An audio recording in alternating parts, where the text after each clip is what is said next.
জসিম ময়মনসিংহ জেলার ভালুকা থানার উথুরা গ্রামের এক সাধারণ ছেলে। তার ছিল এক ছোট্ট মোবাইলের দোকান আর ভালোবাসায় ভরা এক পরিবার। বাবা মা, আদরে ছোট বোন আর স্ত্রী সন্তানকে নিয়ে তার জগৎটা ছিল সুখের ঠিকানা। কিন্তু দেশের অর্থনৈতিক পরিস্থিতি খারাপ হওয়ায় তার জীবনেও কালো মেঘ ঘনিয়ে আসে। সংসার চালাতে তাকে অনেক কষ্ট করতে হচ্ছিল। তাই সে বিদেশ যাওয়ার সিদ্ধান্ত নেয়। অনেক ধার দেনা করে শেষ সম্বলটুকু বাজি রেখে সে উড়াল দেয় অজানা এক দেশে। কিন্তু বিদেশের জীবনটা তার স্বপ্নের মতো ছিল না। তাকে অনেক কষ্ট করতে হয়। যা আয় করত তার বেশিরভাগই খরচ হয়ে যেত। তাই দেশে সে টাকা পাঠাতে পারত না।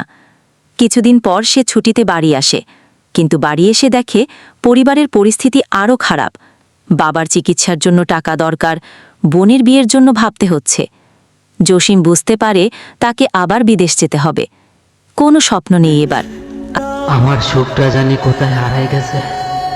আমার কাছে এমন মনে হইতেছে যে কেউ আমার ছুরি মেরে আঘাত করতেছে। ব্যথা পাইতেছে, কিন্তু রক্ত ঝরতেছে না। এরপর তার জীবনে কি হবে তা শুধু আল্লাহই জানেন।